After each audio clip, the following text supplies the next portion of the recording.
Hello friends, তো আজকে আমি দেখাবো শীতের যে সেরা গাছ, তার মধ্যে হচ্ছে চন্দ্রমল্লিকাও একটা। সেই চন্দ্রমল্লিকার কাটিং আমি কিভাবে বালিতে প্রতিস্থাপন করব, বসাবো, সেটা আপনাদেরকে দেখাবো। এখানে দেখুন, আমার পুরো ভরে ভরে আগের বছরের মাদার গাছগুলো রেখে দিয়েছিলাম এবং ভালো ভালো কালার। আমি তো অনেক রকমের কালার বসিয়েছিলাম, তার মধ্যে এই কালারগুলো কিন্তু প্রত্যেকটাই ছিল। সেই গাছগুলোকে রেখে দিয়েছি। এবার এখান থেকেই কিন্তু আমি এগুলো কাটিংগুলো নেব এবং কীরকম পরিমাণে কাটিংটা, কত বড় সাইজ নিচ্ছি, সেগুলো আপনারা একটু খেয়াল করুন। আমি প্রথমে দেখুন, এগুলো কিন্তু আপনারা মানে হাত দিয়েও কাটতে পারেন, আবার কাঁচি দিয়েও। তো যেগুলো একটু মোটা হয়ে গেছে আমি সেটা কাঁচির ব্যবহার করছি, বাদ বাকি কিন্তু হাত দিয়ে এগুলো তোলা যায়। ভীষণ নরম থাকে ডালগুলো, ওই জন্যই তাড়াতাড়ি করে শিকড় বেরোয়। দেখুন আমি এরকম করে কাটছি।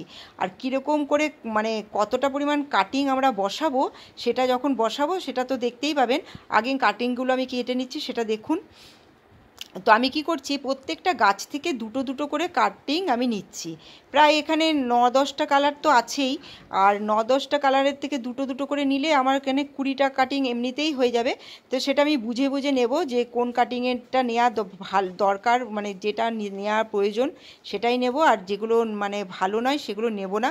কিছু কিছু গাছ আছে যেগুলো মানে অনেকটাই খারাপ হয়ে গেছে, এত পরিমাণ বৃষ্টি হচ্ছে, সেই বৃষ্টিতে না অনেক গাছ কিন্তু খারাপ হয়ে গেছে। তাই জন্য সব গাছের কাটিংটা আবার নেওয়া যাচ্ছে না। মানে আমি যখন কাটতে কাটতে বুঝতে পারছি যে সব গাছের কাটিং কিন্তু নেওয়া যাবে না। কিন্তু আমি যতগুলো ভালো আছে ভালো ভালো কাটিংই নেব। ভালো কাটিং বসাবেন, ভালো গাছ রেডি হবে। আর যদি মনে করেন দুর্বল গাছ কাটিং বসান, তো দুর্বল গাছই হয়। আমি তাই জন্য প্রত্যেকবারই দেখবেন আমার কাটিংগুলো যে আমি বসাই, কিন্তু ভালো দেখে একদম ফ্রেশ সেরকম কাটিংই বসাই। একটাও হলুদ পাতা কিন্তু বসাবেন না। হলুদ পাতা যদি বসাতে থাকেন, তবে পুরো গাছটা আস্তে আস্তে হলুদ হবে, মানে ফাঙ্গাস লেগে যাবে। তাই জন্য এখানে আপনারা লক্ষ্য করলে দেখতে পাবেন নিচের দিকের পাতা কিন্তু অনেকটা হলুদ হয়ে গেছে, কারণ বৃষ্টিতে এই গাছগুলো ফাঙ্গাস লেগে যাচ্ছে। আর এর মধ্যেই কিন্তু কাটিংটা মানে বসিয়ে নিতে হবে, এরপরে কিন্তু এই মাদার গাছগুলো আর পাওয়া যাবে না। আর যারা নার্সারি থেকে নতুন গাছ কিনবেন তাদের কথাটা আলাদা। আমরা প্রত্যেক বছর কিন্তু আমাদের চন্দ্রমল্লিকা কিনতেই হয় না, সমস্ত আগের বছরের গাছ আমরা কাটি তো বসাই। তাই জন্য আমরা কি করি, এই গাছগুলোকে রেখে দিয়ে আমাদের বাড়ির থেকে আমাদের হয়ে যায়। দেখুন এতগুলো কাটিং আমি নিলাম। এবার কি করতে হবে, যেই মেন কাজটা সেটা হচ্ছে বালিটাকে খুব ভালো রেডি করতে হবে। এখানে দেখুন আমি বালিটাকে চালছি।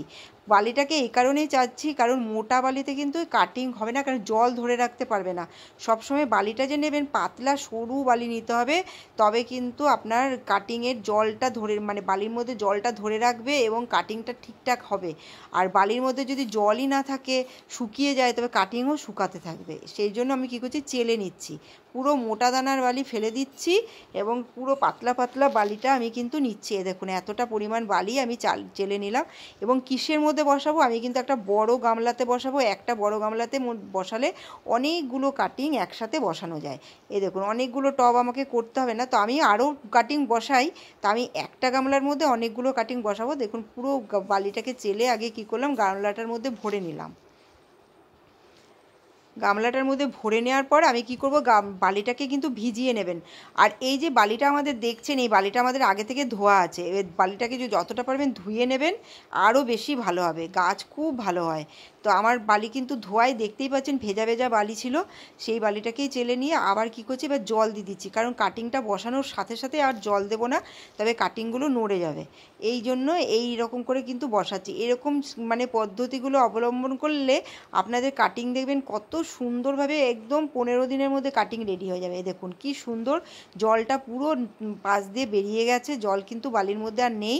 এবার দেখুন আমি সমান করে নিয়েছি। এবার কিন্তু হোল করব, যেরকম আমি কাটিং বসাই হোল করে নিচ্ছি। প্রত্যেকটা অনেকগুলো হোল করে নিচ্ছি, কারণ কটা কাটিং আছে ঠিক মনে করতে পারছি না। যতগুলো আছে ততগুলোই বসিয়ে দেবো। এই দেখুন পুরো হোল করে নিলাম গামলাটার মধ্যে। এই জন্য বড় জায়গা নিলে খুব সুবিধে। আর বেশি দেখুন মানে চওড়া আছে, কিন্তু লম্বাটা বেশি নেই, বেশির তো লম্বার দরকার নেই, তাই জন্য। আর দেখুন নিচের দিকের পাতা সমস্ত ছাড়িয়ে নিচ্ছি। নিচে মানে যাতে আপনারা একটা নোট রাখবেন, ওই নোটটার মধ্যে কী হবে, শিকড়টা খুব তাড়াতাড়ি করে সুন্দর করে ধরবে। তাই জন্য আমি নিচের পাতাগুলো সমস্ত ছাড়িয়ে নিলাম। এই দেখুন ছাড়িয়ে, এবার তো আমার তো জানেনই আমি কি দিয়ে বসাবো, সেটা হচ্ছে রুট হরমোন পাউডার। এই রুট হরমোন পাউডারের নামটা আমার মনে নেই, কারণ নামটায় মুছে গেছে। অনেকে জিজ্ঞাসা করেন, তো আমি এইটাতেও আবার বলে দিলাম। তো এরকম দেখুন একটা করে কাটিং নিচ্ছি, রুট হরমোন পাউডার লাগাচ্ছি, হোলের মধ্যে বসিয়ে বালিটা চেপে দিচ্ছি, একদম খুব ইজি। আর এই গাছ কাটিংটা যে আপনারা রেডি করবেন পুরো ছাওয়াযুক্ত জায়গা রাখবেন, যেখানে বৃষ্টিও পড়বে না, রোদও পড়বে না, তবে খুব ভালো হবে গাছটা। এমন জায়গায় রাখতে হবে বৃষ্টিও হবে না, বৃষ্টির জলও লাগবে না, রোদও লাগবে না। আমি বারবার করে কিন্তু এই কথাটা বলে দিলাম, তবে কিন্তু আপনার কাটিং ভালো হবে। আপনাদের বাড়িতে না থাকলে কারোর বাড়িতে যদি থাকে মাদার গাছ থেকে আপনারা নিয়ে আসুন, এই কাটিংগুলো বসিয়ে দিন, তবে একটা টাকাও খরচা করতে হবে না, নিজের বাড়ি থেকেই গাছ রেডি হয়ে যাবে। তো এইভাবে আমি কিন্তু পুরো গামলা ভরে দিলাম। তো আপনারা এইভাবে কিন্তু এখনই কাটিং যারা বসাননি এই মুহূর্তে কাটিং বসিয়ে দিন, এরপরে কিন্তু দেরি হবে, গাছ বেশি ঝাঁকড়া তবে হবে না। আমরা এই সময় গাছ কাটিং বসিয়ে দিয়েছি বলে আমাদের গাছটা অনেকটাই আমরা ঝাঁকড়া করে নিতে পারবো। দেখুন আমার পুরো এক গামলা কাটিং বসানো হয়ে গেল।